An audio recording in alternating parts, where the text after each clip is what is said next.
안녕하십니까. 세무법인 에스크로 대표 정현태입니다. 저는 여러분들이 어떻게 하면 효율적으로 가장 합리적으로죠. 효율적이라는 건 뭡니까? 적은 비용으로 최대 효과를 내는 것을 효율적이다, 효율성이 있다 이렇게 이야기를 합니다.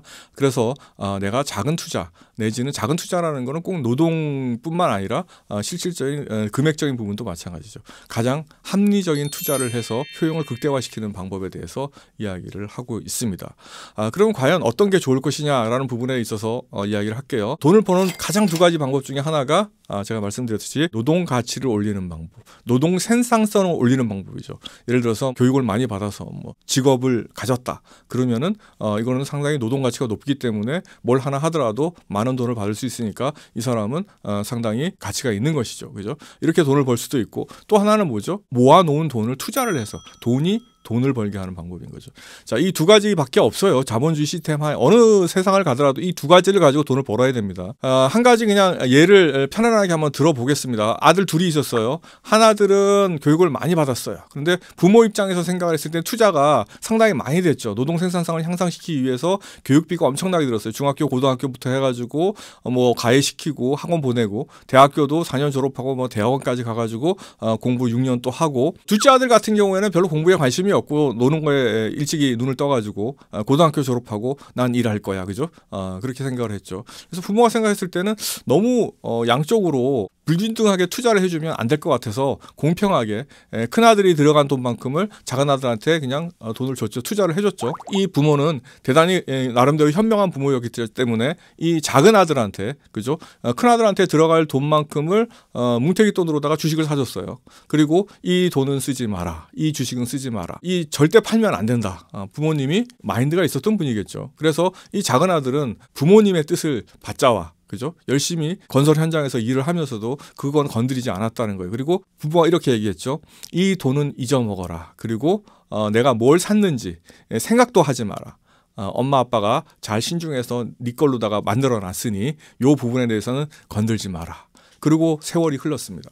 30년이 흘렀습니다. 1억을 투자를 했던 거예요. 1억을. 우리나라에서 대표적인 종목 3가지 주식을 투자했어요. 얼마가 됐을까요? 100억이 됐습니다. 작은 아들은. 30년 후에. 근데 큰아들은요. 큰아들은 대기업에 퇴사를 해서 소위 말해서 이제 실업자가 된 그런 상황이 됐죠. 이거는 제가 극단적인 예일 수도 있고 그렇지 않을 수도 있어요. 근데 실질적으로 그렇다라는 거예요. 예를 들어서 이런 거예요. 내가 부모 입장이면은 어떤 거를 해줘야 될지 자식들한테 생각을 분명히 자식에 맞는 걸 해주라는 거죠. 이 친구가 정말 대기업 들어가서 잘 풀리고 하면 더 100억 이상의 퇴직금을 받아 나왔을 수도 있죠. 예를 들어서 삼성전자에 가가지고 삼성전자 한 사장으로 퇴직했다. 그럼 퇴직금을 100억 받을 수도 있어요. 그죠? 그렇지만 그럴 가능성은 희박하죠. 그렇지만 자본 이득을 가지고 내가 투자를 1억을 시켰어요. 30년이 흘렀어요. 그리고 걔는 그걸 잊어먹고 있었어요. 30년 후에 100억 될 가능성은 상당히 높다는 겁니다. 이거는. 그러면 과연 내가 어떤 행동을 취해야 될 것인가에 대한 분명한 기준이 제시가 된다라는 것이고요. 이것이 제가 지금 이야기를 하고자 하는 것입니다. 그래서 노동 생산성을 높여서 하는 건 알아서 잘 하세요. 소위 말하는 책도 많이 나와 있잖아요. 네가 성공하려면 너 자신을 변화시켜야 된다. 긍정적 마인드를 가져야 된다. 다 좋습니다. 근데 그렇게 한다고 해서 그게 반드시 되는 건 아니죠. 그렇지만 투자라는 건 뭐예요? 수학이에요. 숫자예요. 그리고 시간을 기다리면 됩니다. 내가 좀 참으면 돼요. 무슨 얘기냐면 지금 당장 쓰지 않고 미래를 대비하면 됩니다. 그리고 시간이 흘러갔을 때 나중에 소득으로 돌아온다라는 것입니다. 어떤 유명한 주식 투자자가 그런 얘기를 하더군요. 잊어버려라. 주식은 사는 것이다.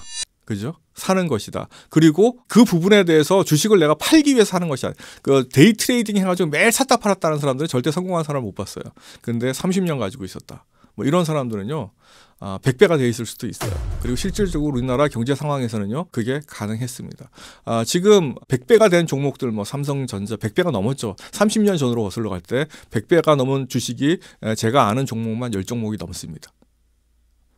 그 당시에도 그런 정도는 생각을 할 수가 있었을 만한 그런 종목들이 많이 있었고요.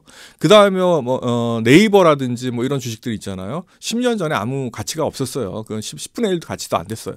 그런 주식들이 10배까지 오르는데 그렇게 오랜 시간이 걸리지 않아요. 한때 벤처붐 때문에 갑자기 100배가 오르는 200배가 오르는 주식도 있었죠. 그러다가 없어지는 그런 아주 기술이 아니라 다른 어떤 시스템을 가지고 이렇게 했던 거 말고 본질적인 기술이나 가치가 있었던 주식들은 다 상당히 많이 올랐다는 겁니다. 왜? 우리나라 자본시장이 규모가 그만큼 커졌거든요. 30년 전에 자본시장 규모를 생각해 보세요. 진짜로 정말 작았거든요. 근데 지금은 우리나라가 전 세계 주식시장의 한 2% 정도를 점유합니다. 미국은 40%. 그죠? 엄청 크죠? 미국 우리보다 20배 큽니다. 그리고 중국은 몇 프로 될까요? 한 10%, 한 9%, 지금 9.5% 이 정도 되는 걸로 발표하는데 우리 시장 규모의 한 5배도 안 되죠. 다음 시간에는 전 세계 주식 시장이라든지 채권 시장이라든지 이런 전반적인 금융 자산에 관련되는 거, 그다음에 부동산 자산에 대한 이야기를 좀 더 진행을 해보도록 하겠습니다. 오늘은 여기까지 하겠습니다. 고맙습니다.